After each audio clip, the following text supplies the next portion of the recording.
신바람 사연 아파트. 오늘의 사연 시작하겠습니다.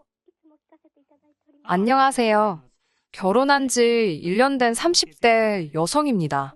한창 신혼의 단꿈에 젖어 있어야 할 제가 이런 사연을 쓰게 된 건 바로 양심을 팔아먹은 시어머니와 신우 때문입니다. 진짜 현실 세계에 이런 인간들이 존재를 한다는 게 믿기지가 않네요. 남편과 저는 지인의 소개로 만났어요.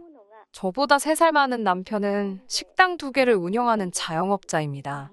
저는 중견기업을 다니는 평범한 회사원이고요. 처음에는 둘 다 결혼 생각까지 하고 만난 건 아닌데 만나다 보니까 여러모로 잘 통하더라고요. 어느 순간부터 우리 둘이 결혼하면 이런 대화가 오고 가면서 언젠가 결혼하면 이 사람이랑 하겠구나 싶긴 했지요. 그리고 한 1년 반 정도 교제 후에 본격적으로 결혼 이야기가 나오기 시작했습니다. 남편의 식당은 주로 포장 손님이 많습니다. 그래도 매장 손님을 안 받을 수는 없으니까 저녁 시간에 대부분을 식당에서 보내지요. 월 매출은 두 곳 합해서 적으면 7, 800 많으면 900에서 1000 사이로 법니다. 적은 수입은 아니에요. 제 경우에는 연봉은 5000대 후반으로 세금이나 이런 거 저런 거 제하고 나면 월 400 조금 넘습니다. 남편에 비하면 적은 편이지만 회사에서 주는 복지나 혜택 등을 고려하면 직장인치고는 나쁜 편은 아니에요. 결혼할 때 남편은 결혼에 쓸 수 있는 여유 자금으로 1억이 있었고 저는 6천이 있었습니다. 그리고 당시 저는 보증금 3000짜리 반지하에서 전세를 살며 자취생활을 하고 있었어요. 결혼 당시 양가 도움은 받지 않았습니다. 원래는 친정에서 얼마 정도 보태주고 싶다 하셨는데 시댁에 갑자기 사정이 생겨서 하나도 도움을 받을 수 없었거든요. 남편이 시작부터 양가에서 도움을 받는 것도 내키지 않았는데 처가에서만 도움받는 건 더더욱 싫다고 했습니다. 맞사위로서 체면이 살지 않는다나요. 그때는 몰랐는데 사실은 남편이 알고 있었더라고요. 저희 부모님이 당신들 노후자금에서 얼마 정도를 땡겨서 저희를 도와주려고 하셨다는 걸요. 남편이 그걸 알고 나서 마음이 너무 불편했답니다. 그래서 자기도 사람이니까 물론 욕심이 나기는 했지만 에라 모르겠다라는 기분으로 그냥 안 받는다고 질러버렸대요. 그 속사정을 알고 난 후 시댁에서 해주고 못 해주고를 떠나서 항상 남편한테 고맙게 생각하고 있어요. 당시 시댁에서 저희를 도와주실 수 없었던 건 신우네에게 일이 생겼기 때문입니다. 신우 남편은 전업 투자자라고 들었어요. 집에서 주식도 하고 코인 투자도 하고 그런다고 해요. 원래는 착실하게 중소기업을 다니던 직장인이었는데 안 좋은 일에 휘말리면서 회사에서 잘렸다고 들었습니다. 회사 공금 대략 1억 정도에 손을 댔다는 것 같아요. 그런 이유에서인지 남편은 신우 남편하고 사이가 그다지 좋지 않아요. 남편은 성실하고 책임감이 있는 성격이거든요. 개미와 배짱이로 치면 개미 같은 사람입니다. 신우 남편은 전형적인 배짱이고요. 아무튼 그런 신우 남편이 저희가 결혼할 무렵 투자를 잘못하는 바람에 큰 손해를 봤다고 들었습니다. 게다가 안 좋은 일은 한 번에 몰려서 온다더니 신우네가 전세 계약을 갱신하려니까 집주인이 보증금을 올려받겠다며 안 되겠음 방 빼달라고 하더랍니다. 결국 어머님이 신우네를 길거리에 나앉게 할 수는 없지 않냐 하시면서 남편더러 양보하라고 하셨답니다. 그나마도 원래는 신우가 어머님께 말씀드리기 전에 저희 남편에게 먼저 연락을 해와서는 좀 도와달라고 했었나 봅니다. 하지만 줄곧 신우가 신우 남편하고 연애할 때부터 신우 남편이 어떤 사람인지 다 지켜봤던 남편으로서는 돈거래는 죽어도 하기가 싫더랍니다. 그래서 신우한테 미안하지만 너네 부부랑 돈거래는 안 한다고 했다더라고요. 신우는 하나밖에 없는 여동생한테 어떻게 그럴 수가 있냐면서 울고 짜고 난리가 났었대요. 이때가 저랑 남편이랑 한참 결혼 준비로 정신없을 땐데 저는 전혀 눈치채지 못하고 있었어요. 남편이 처신을 잘해준 덕분이었던 것 같아요. 신우네하고 시부모님 사이에서 어떻게 돈이 오갔는지 정확히는 모르겠지만 저희는 저희 나름대로 결혼 준비를 계속해 나갔습니다. 양가 도움을 안 받기로 하니까 오히려 일이 진행되는 데 있어서 큰 어려움이 없었던 것 같아요. 단 한 가지 뜻대로 되지 않았던 건 신혼집이었어요. 결혼 이야기가 나오고 신혼집에 대한 예산이 어느 정도 잡힌 이후로 저는 정말 눈에 불을 켜고 부동산만 보고 다녔던 것 같습니다. 솔직히 예산이 적어서 여러 부동산을 돌아다니지는 않았어요. 처음에는 의욕적으로 몇 곳에 가봤는데 다들 제가 금액을 말하면 무시하는 느낌이었거든요. 그래서 얼마 후부터는 밖에 붙어있는 종이들만 훑어보면서 머릿속으로 나름대로 정리를 해가고 있었지요. 그러면 안 되지만 회사에서도 틈틈이 부동산만 확인하고 그랬어요. 그래도 결국 결혼식 날까지 신혼집을 못 구해서 식을 올리고도 한동안 각자 별거 생활을 하는 초유의 대참사가 발생하고 말았지 뭐예요. 하지만 이 표현이 어울리는지는 모르겠는데 죽으라는 법은 없더라고요. 결혼식 이후 눈물의 생이별을 하고 한 달이 다 돼갈 무렵이었어요. 당시 제가 살던 반지하에서 걸어서 정말 30초도 안 걸리는 거리에 부동산이 하나 있었거든요. 아무래도 집에서 가까우니까 뻔질나게 지나다니면서 부동산 소장님을 자주 뵙게 되었어요. 제가 먼저 인사를 드리기 시작하니까 소장님도 반갑게 받아주셨고요. 조금 가까워졌다 싶었을 때부턴 그래도 음료 하나 사들고 들려서 괜히 없는 너스레도 떨어가면서 이것저것 물어보고 그랬어요. 그 덕분인지 하루는 소장님께서 지나가던 저를 붙잡으며 잠깐만 들어와 보랍니다. 그러더니 매물 하나를 보여주셨어요. 부동산에서 10분 정도 거리에 위치한 아파트였습니다. 가격도 시세보다 훨씬 저렴했어요. 정말 약간의 대출만 받으면 될 것 같더라고요. 파는 분이 70대 어르신인데 이제 다 귀찮아서 고향 내려가신다며 빨리 팔아달라고 하셨답니다.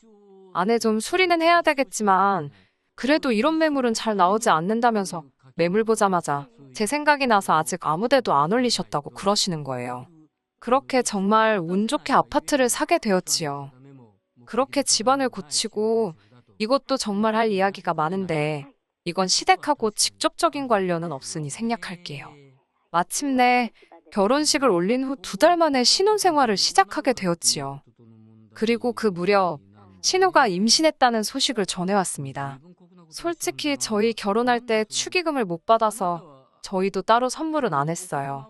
남편이 안 받았으니 안 주는 게 맞다고 하지 말자고 했고 저도 기분이 상했던 터라 굳이 남편 말에 반대해가면서까지 챙기고 싶지는 않더라고요.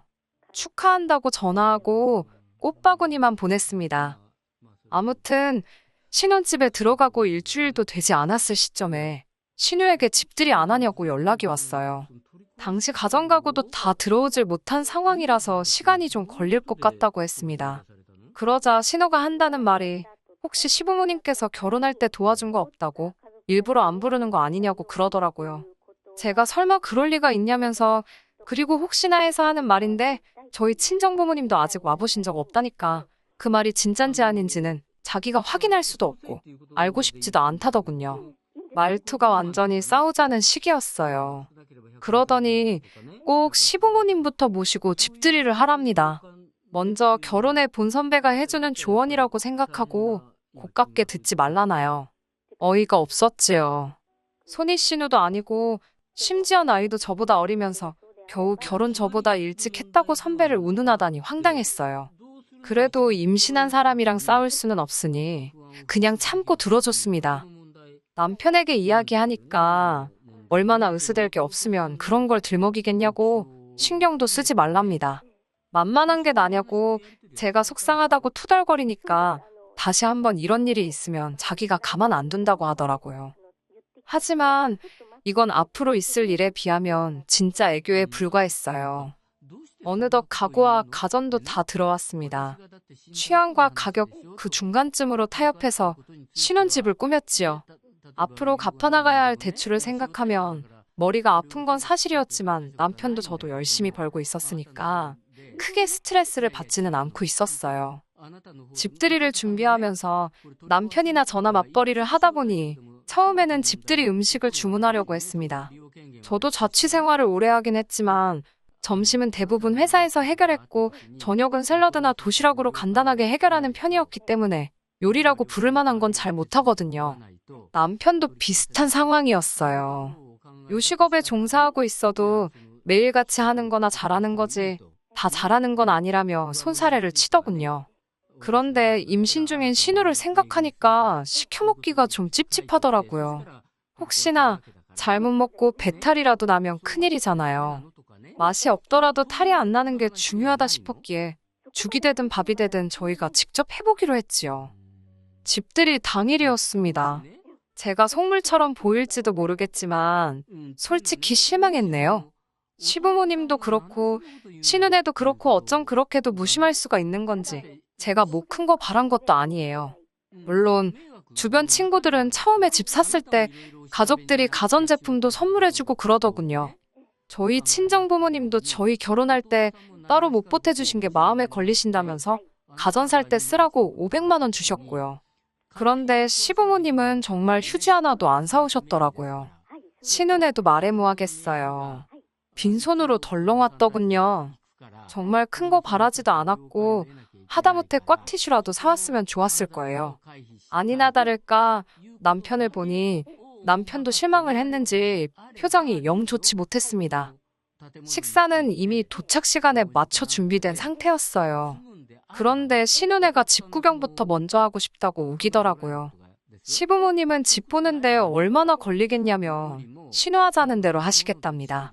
시부모님은 그렇다 쳐도 시누네가 정말이지 집안 구석구석을 살피더라고요. 그래봤자 20평대 아파트라 볼 것도 많이 없었지만 안방까지 들어가서는 서랍장까지 열어보는데 어이가 없었어요. 거긴 뭐하러 열어보냐니까 제가 어떻게 정리해놓고 사는지 궁금해서 봤답니다. 원래 하고 다니는 거 멀쩡한 여자들이 집은 지저분하다면서 언니는 어떤가 궁금했답니다. 신우는 본인이 말해놓고 뭐가 웃긴지 쿡쿡거리더군요. 진짜 제 여동생이면 한 대 쥐어패고 싶었어요. 이 모든 상황을 시부모님은 옆에서 보시면서도 별 말씀을 안 하시더라고요. 고작 신우한테 한다는 말씀이 너는 별게 다 궁금하다면서 어려서부터 신우가 호기심이 많았답니다. 그 와중에 신우 남편은 더 얄밉게 이 가구가 벽지랑 안 어울린다. 이 조명은 좀 산티가 난다. 그러면서 혼자 품평회를 하고 있었고요. 부부가 어쩜 그렇게 똑같이 꼴배기 싫은 소리만 해대던지 그냥 다들 빨리 갔으면 좋겠다는 생각뿐이었어요. 그래도 나름대로 기분 나쁜 티를 안 내려고 했는데 남편이 제 기분을 읽었는지 빨리 식사부터 하자며 서두르더군요. 시부모님은 저희가 차린 상을 보시더니 뭘 이렇게 많이 준비했냐며 고생했다 말씀해 주셨습니다. 저희 입에는 괜찮았는데 어머님 아버님 입에는 맛이 어떨지 몰라 긴장이 많이 되었어요. 아버님께서 먼저 맛을 보시더니 따봉을 보여주시면서 맛이 끝내준다 하셨습니다.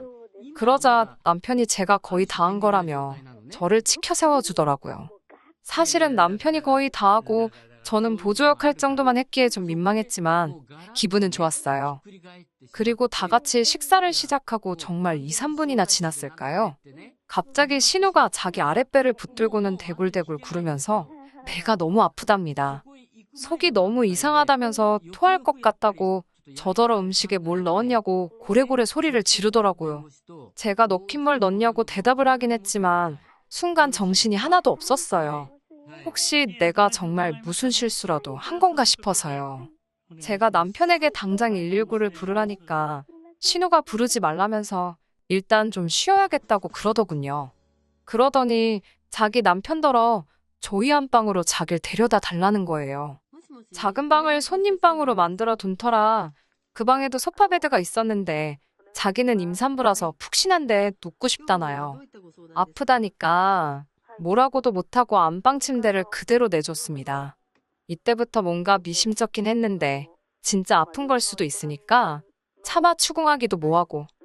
그 와중에 어머님은 저더러 음식 만들 때 뭐뭐 넣었는지 읊어보라고 하시더군요. 그러자 남편이 사실은 제가 만든 게 아니고 본인이 했다고 말했습니다. 어머님께선 그 말을 들으시고는 사내 새끼가 아내 잘못을 싸고 도는 것만큼 꼴보기 싫은 게 없다면서 너는 빠지라고 그러셨어요. 억울했지만 남편이 좀 전에 제가 다 했다고 했으니 어머님이 오해하실 만도 했지요. 저는 어머님께 특별히 다른 재료 넣은 거 없다고 불고기 재료가 다 거기서 거기지 별다른 게 들어갈 게 뭐가 있겠냐고 말했습니다. 너무 억울해서 말도 잘 안 나오더라고요. 저는 계속해서 제가 뭔가 잘못 넣었으면 왜 다른 사람들은 괜찮냐고 어째서 신우만 아프겠냐고 물었지만 어머님이 저를 보는 눈빛은 말 그대로 너 내 딸한테 무슨 짓을 한 거냐 이거였어요. 정말 속이 상하고 답답했지만 어떻게 제 잘못이 아니라고 입증할 방법이 없었습니다. 제가 신우에게 이러지 말고 병원에 가자고 했지만 병원은 가기 싫다면서 안방에서 안 나오고 버티더라고요. 집안 분위기는 얼음장처럼 차가워졌고 시어머니께서 내가 타셨는지 단단히 잠긴 안방문 앞에서 신우를 달래느라 씨름을 하고 계셨습니다. 많이 아픈 거냐? 괜찮냐? 대답 좀 해봐라. 엄마 쓰러지는 꼴 볼래? 집에 갈래? 어떻게 해줄까? 다 나열하기도 힘드네요. 30분쯤 지났을까? 신우가 한다는 말이 제 사과를 받고 싶답니다. 억울하고 황당했어요. 신우는 계속 제가 한 음식 때문에 아프다면서도 정작 안방문 뒤에 숨어서는 나오지도 않고 병원도 안 가고 이제 저더러 사과까지 하라니. 어머님께서는 얼른 저더러 사과하고 달래서 병원에 데려가라 하셨어요. 저는 사과는 못한다고 버텼습니다. 사과를 하더라도 신우가 병원에 가는 게 먼저라고요. 병원에서 정말 음식 때문에 배탈이 났다고 하면 제가 그때는 사과를 하던지 보상을 하던지 하겠다고 했습니다. 솔직히 그 시점에는 전 신우가 꾀병이라고 거의 확신하고 있었어요. 왜냐하면 신우가 화장실을 안 가더라고요. 어머님은 저더러 지독하다면서 잘못을 했으면 인정을 해야지 윗사람이 좋은 걸 보인다면서 저 그렇게 안 봤는데 실망이랍니다. 그때 신우가 집에 간다며 다 죽어가는 표정으로 방에서 나오더라고요. 제가 붙잡아서 말도 붙여보기 전에 신우 남편이 저더러 손대지 말라면서 그러는 거 아니랍니다. 하지만 얼마 뒤 저는 정말 충격적인 사실을 알게 되었습니다. 얼마나 놀랬던지 온몸에 소름이 끼쳤고 정말 사람이 이렇게까지 못될 수도 있다는 걸 배웠습니다. 신우의 배탈 사건이 있은 후 신우는 저에게 보상금을 요구해왔습니다. 제가 만든 불고기를 먹고 극심한 복통과 스트레스에 시달리게 되어 아기 천사를 잃을 뻔했다면서 정신적 피해 보상금을 달라고 했습니다. 황당하고 어처구니가 없어서 말도 안 나오더라고요. 남편도 기가 찬다면서 자기 여동생이지만 아무래도 정신줄을 놓친 것 같답니다. 사실 더 심하게 욕했는데 여기다 차마 적을 수가 없네요. 그러더니 며칠 뒤 같이 시댁에 가서 시부모님과 진지하게 상의를 해보자며 그날은 장사도 일찍 접고 집으로 왔더라고요. 시댁에 간다고 연락은 드렸냐니까 드리면 또 신우가 알게 되고 그러면 또 여우 같은 게 어머님 아버님한테 쑥덕쑥덕거린다고 그럴 틈을 주면 안 된다면서 기습하듯이 가자고 했습니다. 그렇게 시댁에 도착했는데 현관문이 열려 있었어요. 안방 쪽에서 큰 소리가 오가는 게 들렸는데 시부모님이랑 신우의 목소리였습니다. 저도 모르게 본능적으로 남편 입을 제 손으로 막으며 조용히 하라고 했습니다. 안에서 무슨 이야기가 오가는지 들어야만 할 것 같았거든요. 신우는 돈 안 주면 남편한테 다 이야기한다는데 어떡하냐며 소리를 지르고 있었습니다.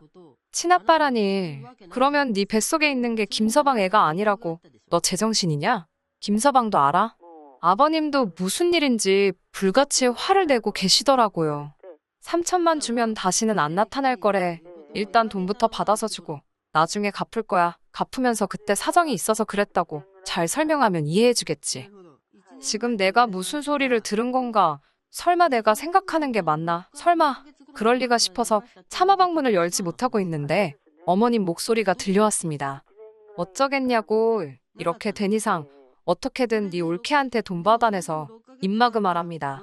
아버님께서는 어머님더러 미쳤냐고 지금 뭔 소리를 하냐며 역성을 내셨지만 어머님께서는 그럼 이제 와서 얘더러 뭐 지 올케한테 가서 자진납세라도 하라고 하냐고 아니면 뭐 김서방한테 자진납세 시키고 이 혼녀 만들어야 직성이 풀리겠냐면서 오히려 적반하장으로 나가시더군요. 당신은 당신 딸이 며느리한테 가서 언니, 제가 거짓말했어요. 잘못했어요. 하고 빌었으면 좋겠냐고 어머님이 악을 쓰시는데 붙잡고 있던 남편 손이 부들부들 떨리는 게 느껴지더라고요. 저와 남편 중 누가 먼저랄 것도 없이 방문을 열었습니다.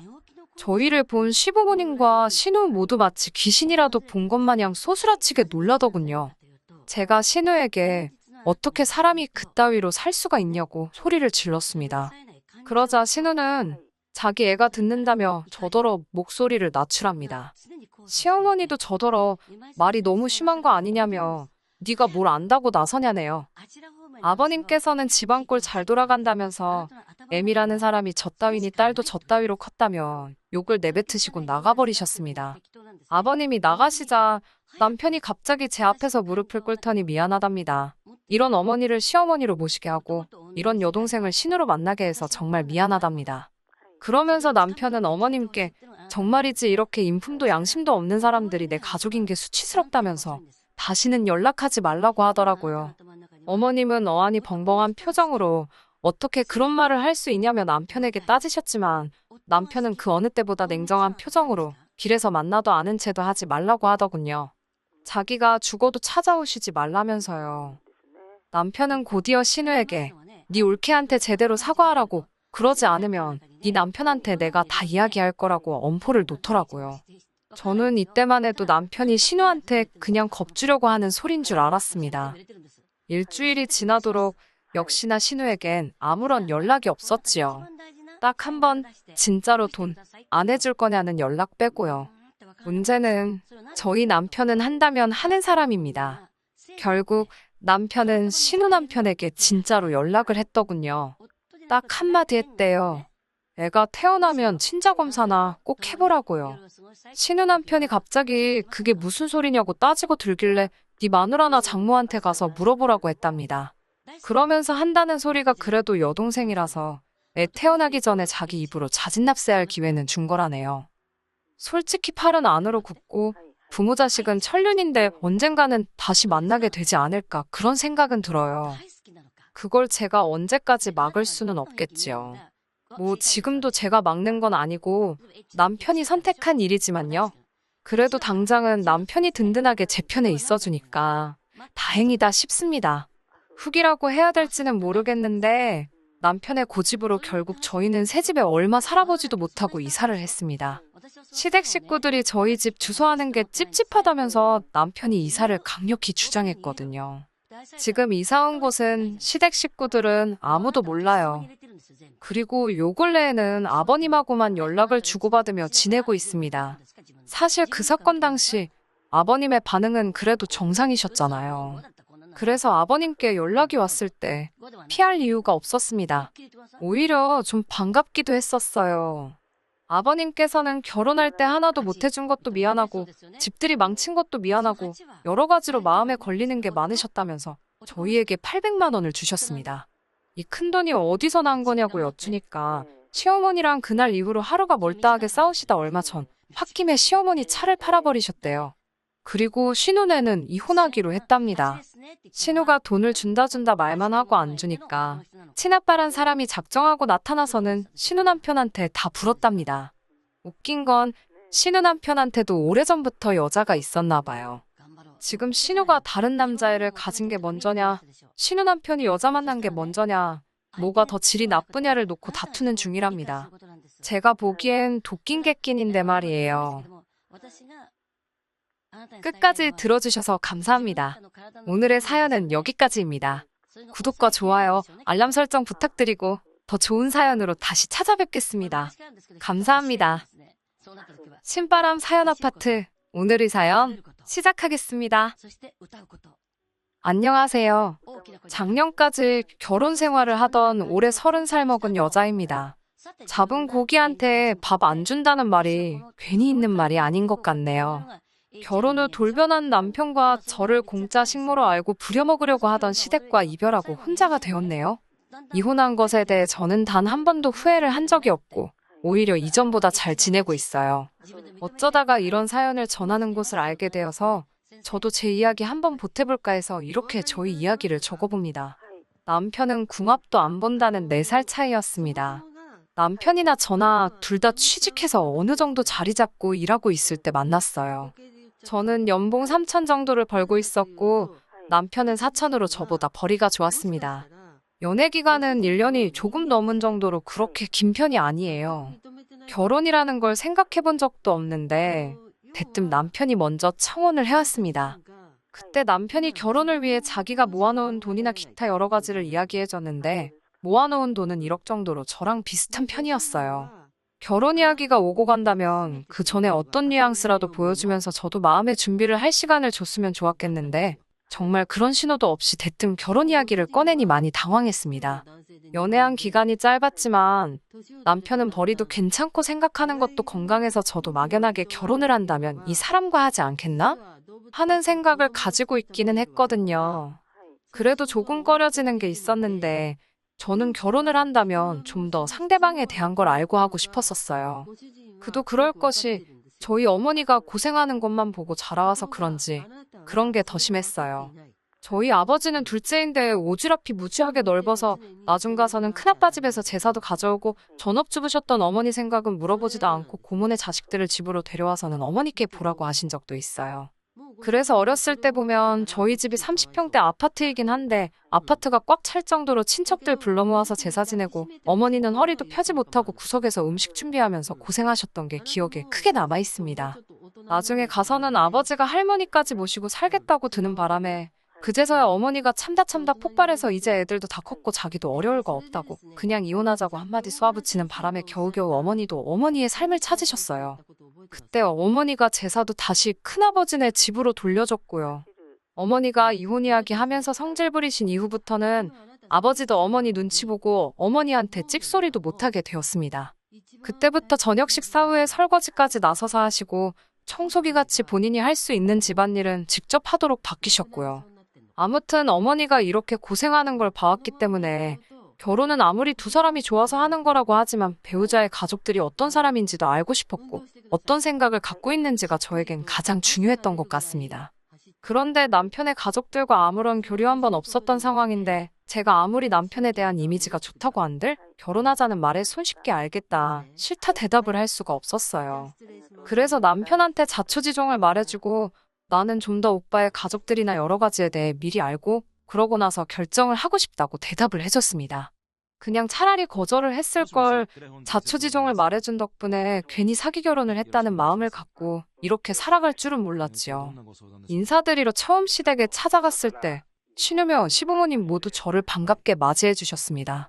처음 봤는데도 마치 오랜 가족의 일원인 것처럼 허물없이 대해주셨어요. 남편이 어느 정도 제 상황을 말씀을 드린 건지 우리 집은 제사도 안 지낸다는 말을 계속해서 하셨거든요. 그렇게 시댁 식구들을 결혼 전에 2번 정도 더 만났는데 시부모님만 따로 배웠을 때도 저를 어려워하신다는 느낌이 들 정도로 저한테 잘해주셨고 남편보다 나이 많은 신우도 몇 번 만났는데 동생이 먼저 간다는 식으로 장난처럼 말만 했지. 그걸 가지고 눈치를 준다거나 하지도 않았고 결혼하면 자기를 친언니라고 생각해도 된다고 말하며 저를 편하게 대해줬습니다. 그렇게 몇 번 만나니 남편의 가족들은 그냥 평범하게 화목한 가정인 것 같다는 느낌을 받았고 저도 그렇게 제가 걱정했던 것들을 내려놓기 시작했고 점점 남편과 결혼을 하는 쪽으로 마음을 정하게 되었습니다. 결혼 준비하는 것도 순탄했어요. 피차 남편이나 저나 모아놓은 돈이 비슷했기 때문에 양가에서 결혼 지원도 비슷하게 받을 수 있었습니다. 서울 변두리이기는 하지만 그래도 나름 신축인 빌라의 전세로 신혼집을 차리게 되었어요. 아파트로 가고는 싶었지만 돈이 조금 모자라서 괜히 대출까지 받아 꾸역꾸역 맞춰 들어가 사느니 거기서 딱 5년만 참고 살면서 맞벌이하며 돈을 모아서 5년 뒤에는 대출을 끼고 서울에 아파트를 구하던지 아니면 외곽으로 나가서 신도시권의 삶의 터전을 잡던지 하기로 결정을 했습니다. 이상적인 결혼 생활까지는 아니더라도 나름 행복하게 잘 살 자신이 있었거든요. 결혼하고 나서도 초반에 신혼생활 하면서 정말 깨가 쏟아졌다 자부할 정도로 사이좋게 잘 지내고 있었는데 결혼하고 나서 맞는 첫 명절인 추석 때부터 뭔가 잘못되고 있다는 생각을 받게 되었어요. 제사를 안 지내는 건 이미 결혼 전부터 시댁에서 강조하던 일이었으니 크게 걱정하지는 않았습니다. 그런데 추석인데도 꼭두 새벽까진 아니지만 너무 이른 아침부터 오라고 하시더라고요. 시댁에 일찍 도착한 만큼 친정에 일찍 갈 수 있지 않겠나? 그렇게 하루 만에 양가 다 방문하고 그냥 추석 연휴는 집에서 남편과 둘이 편하게 쉬면 되겠다 하는 생각을 하고 있었거든요. 그런데 시댁에 도착했더니 이미 제가 도착하기 전부터 아주 제삿날을 방불케 할 정도로 세팅을 다 끝내놓으셨더군요. 시댁 문이 열리고 나서 제 눈에 들어온 진풍경에 입이 다물어지지가 않더라고요. 문을 열자마자부터 바닥에 신문지를 잔뜩 깔아져 있었고 그 앞에 서 계시던 시어머니가 마치 저를 기다리기라도 했다는 듯이 얼려놔서 저보고 거들라 하시더군요. 차라리 음식 준비를 도와야 하니 일찍 오라고 미리 말씀이라도 해주셨으면 옷도 아끼는 옷으로 차려입고 가지 않았을 텐데요. 음식하는 것 정도야 도와드릴 수 있습니다. 어려운 게 아니니까요. 그런데 음흉하게 그런 사실들을 숨겨와서는 저보고 하는 게 당연히 해야 할 일이라는 식으로 나오는 게 기분이 썩 좋지가 않았어요. 신우가 갑자기 제 손을 잡아 끌더니 자기 방으로 데리고 와서는 자기가 입는 편한 옷이라고 꺼내주더군요. 저는 그게 나름 저를 위한 배려라고 생각해서 이 집안에 신우 말고는 믿을 사람이 없겠다 감동까지 하려던 차에 말 한마디 보태면서 초를 치더라고요. 비싼 옷 입고 오면 일 안 시킬 줄 알았냐고 하면서 얼른 이걸로 갈아입고 옆에 가서 어머님을 도우라고 명령하듯 말하더라고요. 신우가 잘 때 입는 건지 뭐 할 때 입는 건지 모르겠는 후줄근한 옷으로 갈아입고 나와서는 솔직히 멘붕이 와서 이게 뭐 하는 짓인가 하는 생각을 하고 있던 찰나에 남편이 우리 밥도 안 먹고 아침부터 온 건데 벌써부터 일을 시키냐며 밥부터 먹고 하자고 하더군요. 그나마 남편이 제 편을 들어주는 거라 생각했습니다. 그런데 그건 저희 착각이었어요. 남편도 그렇지만 시댁 식구들도 밥을 허겁지겁 엄청 빠르게 하는 편이더군요. 저는 시간을 들여서 꼭꼭 씹어먹는 편이라 많이 느린 편이고요. 제가 식사를 반도 끝내지 않았을 때 남편을 포함한 시댁 식구들 모두 식사가 끝나 있었고 하나같이 다 제가 먹고 있는 걸 보고 있더라고요. 괜히 시선이 느껴지니 밥이 입으로 넘어가는지 코로 넘어가는지 모르겠어서 저도 허겁지겁 식사를 하게 되었습니다.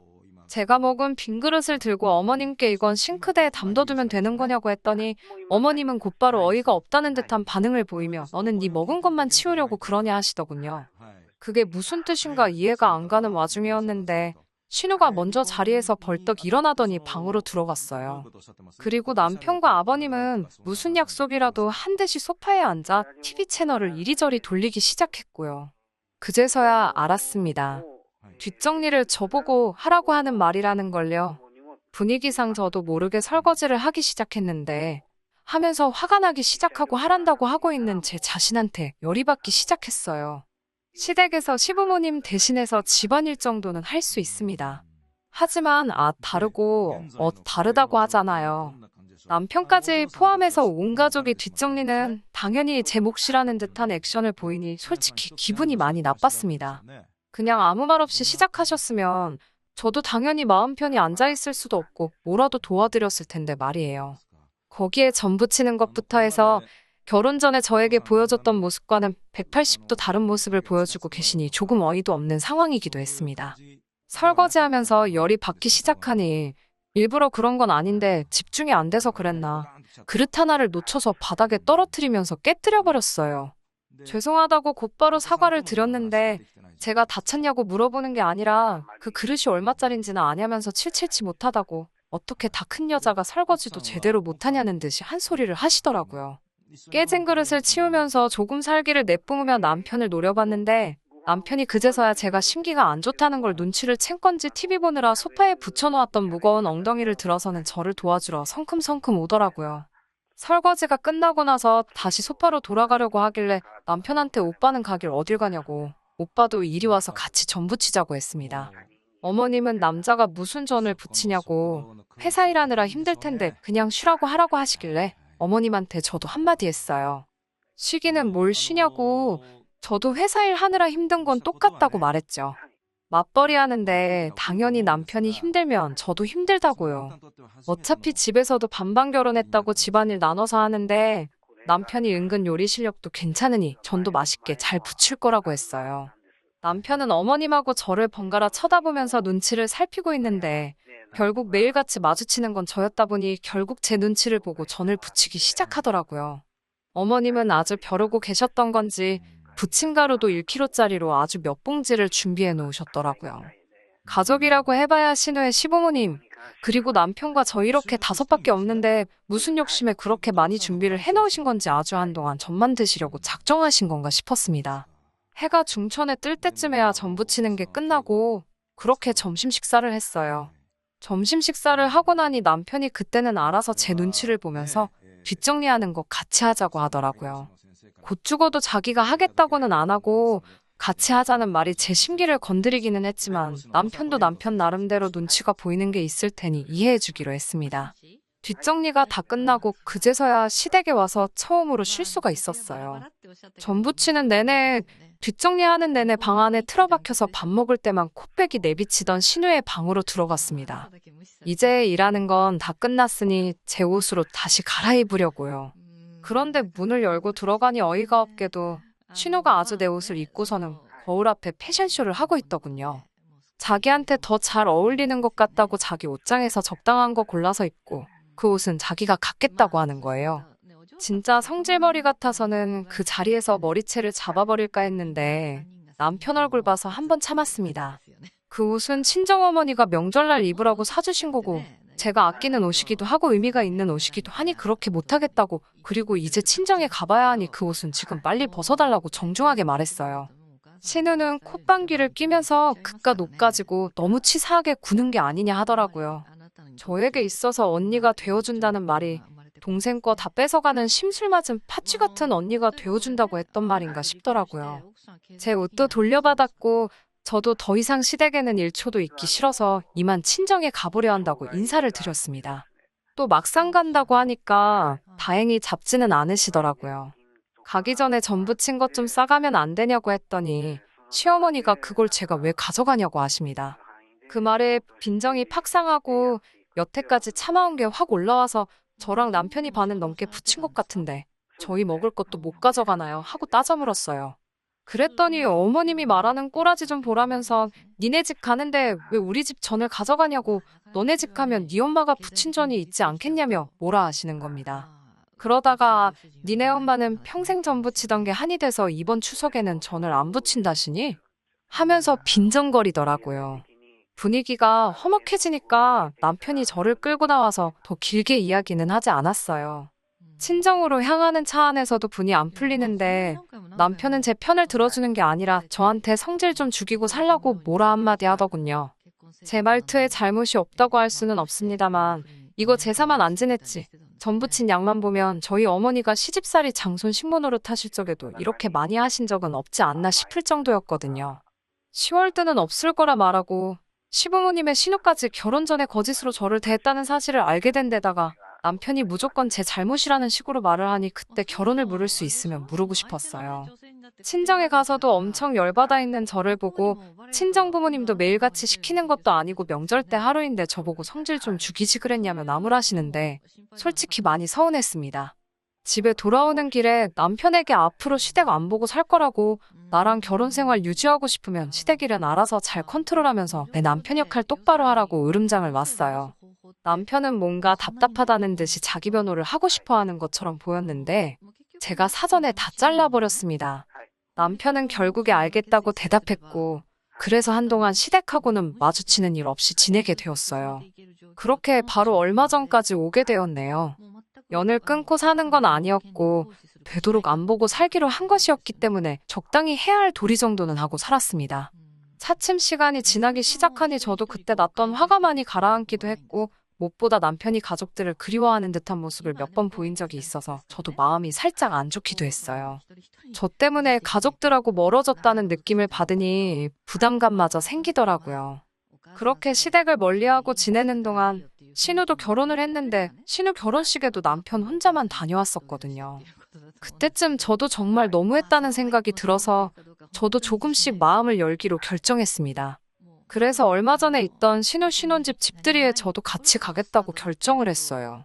무엇보다 남편이 이제 다시 마음을 열기 시작한 저희 모습에 기뻐하는 모습을 보니 그동안 저도 너무 남편을 사지로 몰았던 게 아닌가 하는 생각에 미안함마저 들기 시작했어요. 그리고 제가 이만큼까지 액션을 취했으니 당연히 시댁도 제가 어떤 생각을 갖고 어느 정도까지 행동할 수 있는지 알았을 거라 생각을 했고 또다시 저에게 그런 갑질은 시키지 않을 거라고 생각을 했어요. 하지만 그게 아니었네요. 어머님은 이미 그때부터 저희 태도에 화가 많이 나 있으셨고 저를 어떻게든 굴복시키려고 벼르고 계셨나 봐요. 신우 집들이라고 해서 출발을 했는데 남편이 운전하는 차가 점점 익숙한 길로 움직이기 시작했어요. 도착을 하고 나니 시부모님이 사시는 아파트더라고요.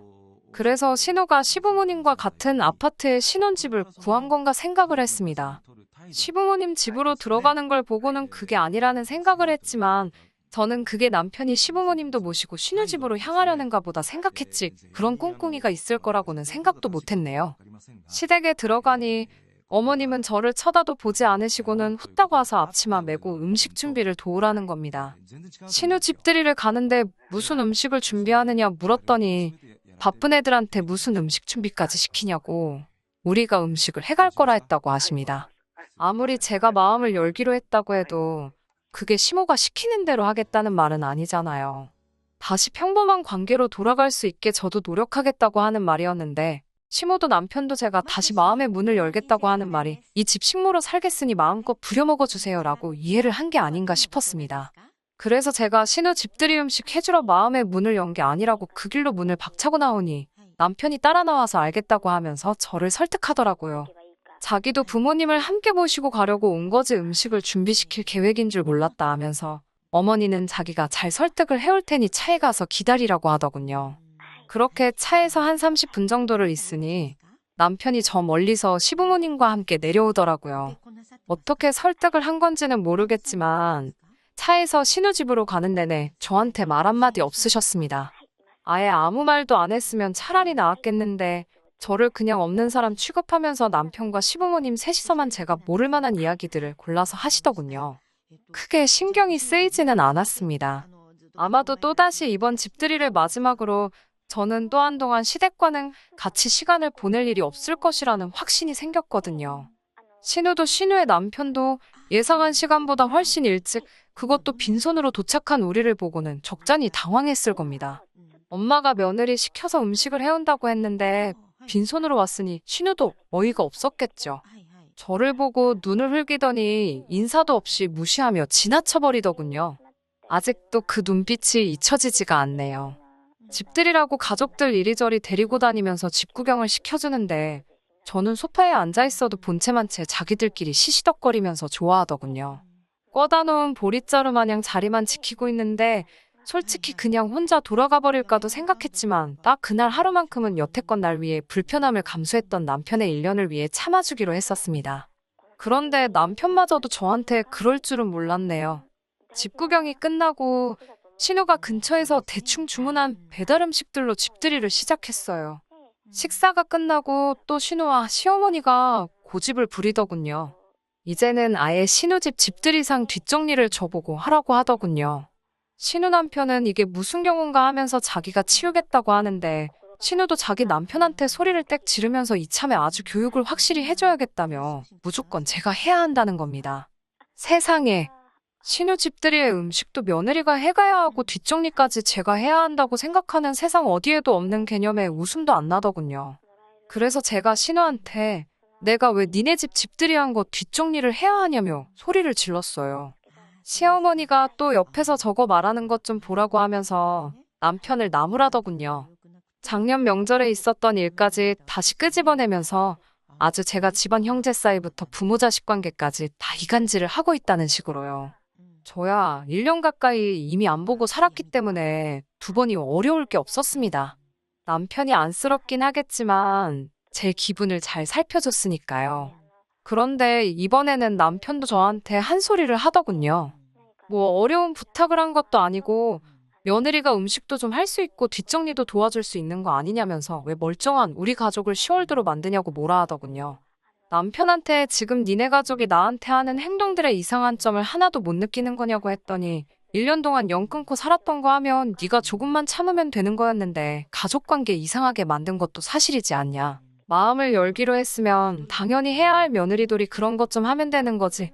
너는 뭐가 그렇게 불만이라서 꼭 그렇게 멀쩡하게 마음씨 좋은 우리 가족들을 시월드로 만들어버려야 속이 후련한 거냐 저한테 성질을 부리더군요.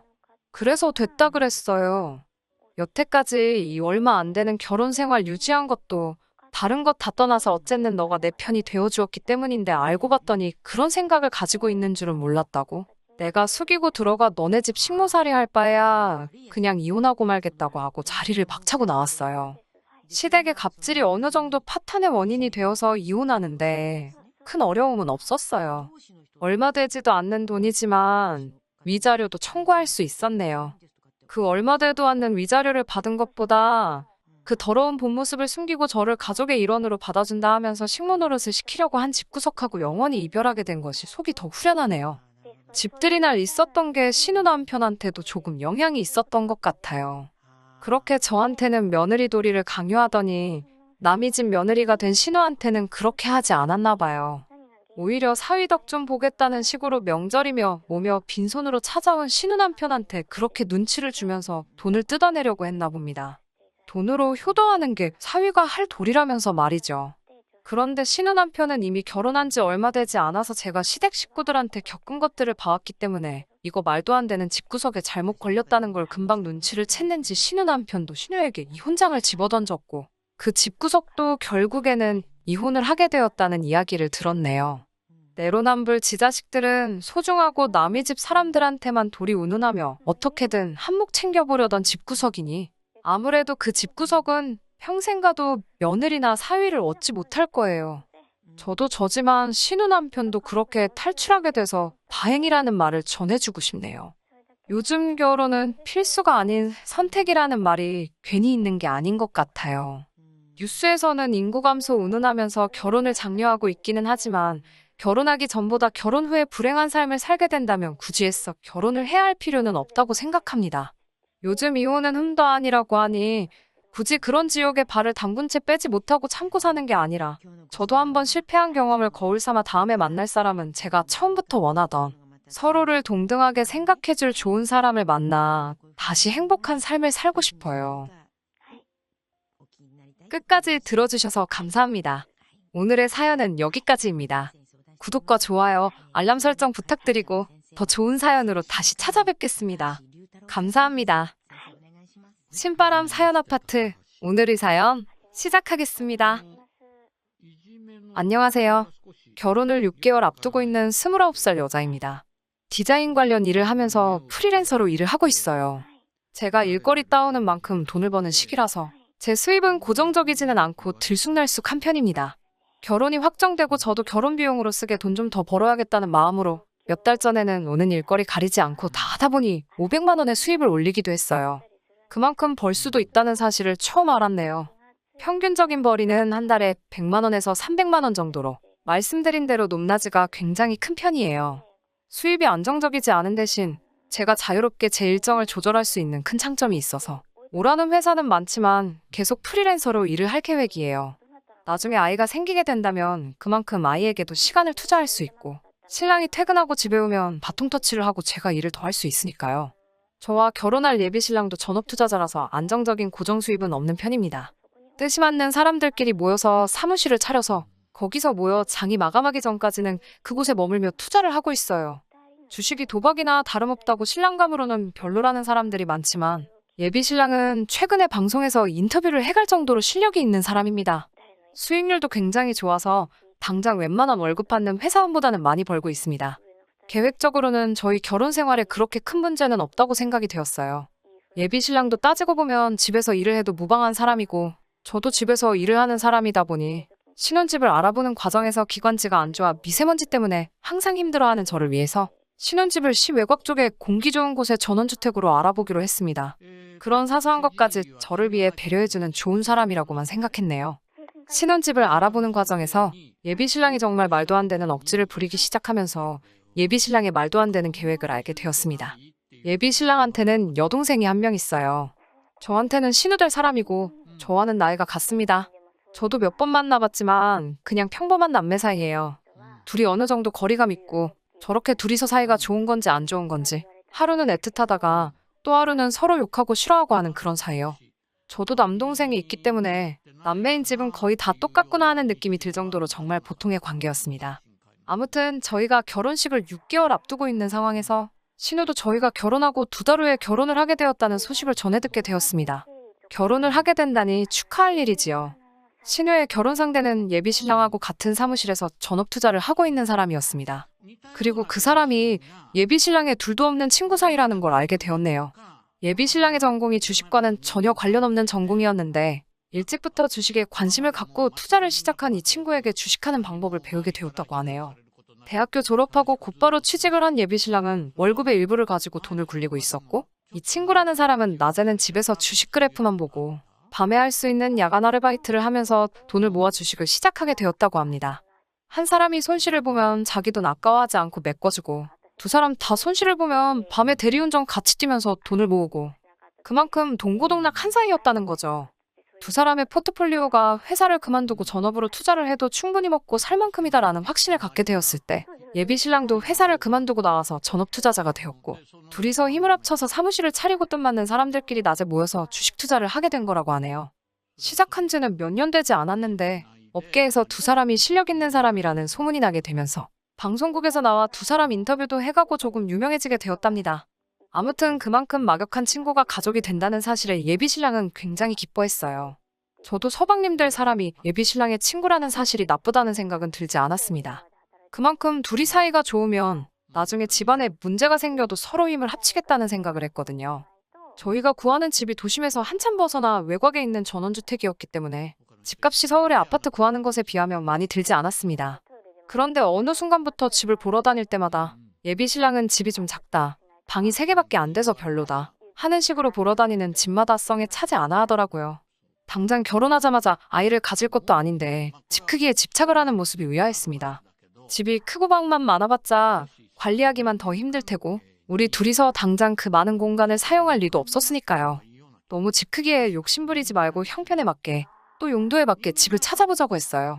아이가 태어나고 어느 정도 자라게 되면 교육 때문이라도 서울로 다시 이사를 와야 할 수도 있는데 전원주택 사이즈가 너무 커봤자 나중에 대팔 때 힘들기만 할 뿐이라고요. 예비 신랑은 다 자기가 생각이 있다면서 조금만 더 알아보자고 하더라고요. 그때까지도 몰랐어요. 예비 신랑이 그런 계획을 가지고 있을 줄은요. 얼마 전 보고 온 집 중에 방 4개가 딸리고 마당에 또 작게 컨테이너 박스로 집처럼 꾸며놓은 곳을 보고 그 집이 마음에 든다면서 그 집으로 무조건 해야겠다고 우기기 시작했습니다. 저는 별로였거든요.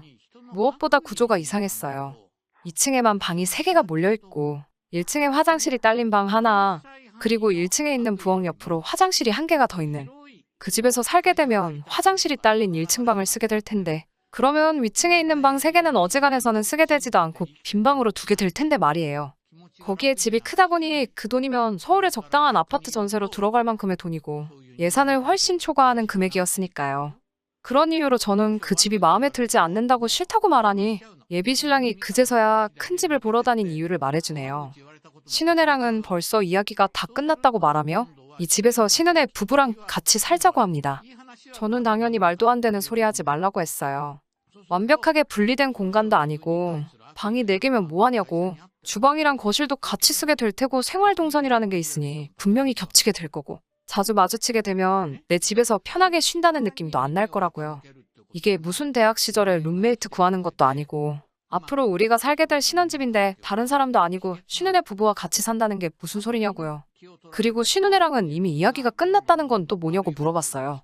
예비 신랑은 당당하게 친구도 벌써 그렇게 하자고 했다고 말하면서 외곽에서 살게 되면 사무실 출근하는 게 힘들어질 테니 마당에 있는 컨테이너에다가 사무실 차려놓고 거기서 낮 동안 둘이 일하면 되겠다고 좋아하더라고요. 신우도 저와 동갑이고 신우 남편 될 사람도 자기랑 친구고 서로 모르는 사이도 아니지 않냐. 그러면 넷이서 서로 친구나 다름없는 건데 같이 살면서 맛있는 것도 먹으러 다니고 마당에서 고기 구워 먹고 그러면 얼마나 재밌겠냐고. 지금이야 불편하다고 생각할 수도 있겠지만 자기가 볼 땐 불편한 거 하나도 없다. 너무 나쁜 점만 보지 말고 좋은 점도 봤으면 좋겠다. 뭐 이런 식으로 말을 하네요. 방이 4개니까 당장 아이가 태어나도 아이방으로 할 수 있지 않느냐. 한 집에서 두 가구가 사는 거니 집안일도 분담해서 할 수 있고 집도 해진 곳에 있어서 위험할 수도 있는데 둘이서 사는 것보다 넷이서 사는 게 안전하지 않느냐. 이딴 식으로 말도 안 되는 억지를 부리며 장점 같지도 않은 장점을 늘어놓으면서 저를 현혹시키려고 하는데 정말 어이가 없어서 말도 안 나오더라고요. 일단은 저는 그렇게 살기는 싫다고 했어요. 예비 신랑은 저보고 너무 예민하고 깐깐하다고 앞으로 불편할 것만 생각하면 신은혜랑 같이 안 살아도 우리 둘이서도 부딪힐 일이 있을 건데 뭘 그렇게 따지냐 이런 말이죠. 나무를 보지 말고 숲을 보라고 하네요. 당최 그게 뭔 소리인지도 모르겠고 저는 죽어도 그렇게 살고 싶지는 않다고 했어요. 그렇게 며칠 연락 없이 지내다가 예비 신랑한테 문자가 왔는데 이 집은 어떻냐고 말하면서 인터넷으로 본 사진을 저한테 보내네요. 저는 같이 사는 거 포기하겠다고 사과하는 줄로만 알았는데 보내준 집도 역시 방 4개짜리네요. 애초에 외곽에 신혼집 차려서 같이 사는 걸 빼고 보더라도 신혼애와 같은 아파트 단지 내에 살고 있다는 상상만 해도 저는 벌써 불편하기만 한데 예비 신랑 말처럼 제가 너무 예민한 걸까요? 정말 답답하기만 하네요. 후기 보내드립니다. 제 소식 궁금해하실 분들이 있으실까 싶어서 곧바로 추가로 적어서 보내드립니다. 결론부터 말씀드리자면 저희는 파혼하게 되었습니다. 예비 신랑이 친구랑 한 집 사는 걸 우기는 데에는 또 다른 이유가 있었네요. 신혼애와 결혼 비용을 분담해서 돈을 아끼려는 목적이 있었던 거예요. 아무래도 시댁에서도 두남매 결혼 비용을 동시에 지원해주기에는 어려움이 있었나 봐요. 신우 남편들 사람도 집안이 그렇게 넉넉한 편은 아니었던 것 같고요. 그러니 셋만 알고 저만 모르는 상황에서 두 집안끼리 돈을 모아 한 집을 구해 같이 사는 게 어떻겠냐는 말이 나왔던 거예요. 예비 신랑이 떠오르는 신의 투자자라는 호칭을 달고 있다고 해도 주식으로 괜찮은 수입이 나기 시작한 지도 얼마 안 되었고 그동안 사무실 월세며 그런 것도 다 모아놓은 돈에서 까먹고 있었나 봐요.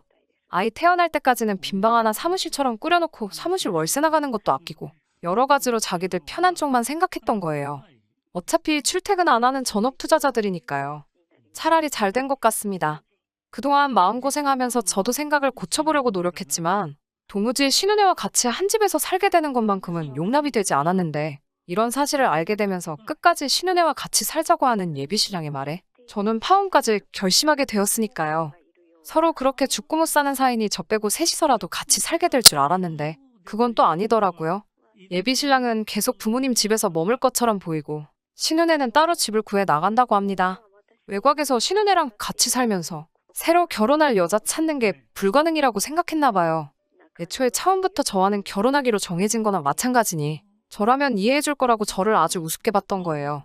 신은혜랑 같이 살면 그게 자기한테 불리하다는 사실을 이미 알고 있었다는 말이죠. 결국 신은혜랑은 같이 안 살기로 했다고 이제 우리 둘 사이에 아무런 걸림돌이 없으니 우리 다시 시작해보자고 연락을 해오면서 이 사실을 저에게 다 말해주더군요. 평생 땅을 치고 후회하고 살라고 말하고 저는 너랑은 다시 만날 생각이 없다고 말해줬어요. 그렇게 좋으면 시댁에서 신우 남편 처가살이 시키며 같이 살면 되는 거 아니냐. 그게 어려우면 신우네 신혼집에 들어가 살지 그랬냐. 그렇게 온 가족이 오손도손 사는 게 네 소원 아니었냐 따지니. 꿀먹은 벙어리 마냥 아무 말도 못하고 있는데 참 속이 시원했어요. 결혼하기 전에 말해준 부분은 참 고마워해야 할 것 같네요. 아니었으면 옴짝달싹 못하고 신은혜랑 같이 살림 차려서 살 뻔했으니까요. 후기 기다려주시고 걱정해주신 분들께 모두 감사드립니다. 제 사연은 이렇게 마치도록 하겠습니다. 끝까지 들어주셔서 감사합니다. 오늘의 사연은 여기까지입니다. 구독과 좋아요, 알람 설정 부탁드리고 더 좋은 사연으로 다시 찾아뵙겠습니다. 감사합니다.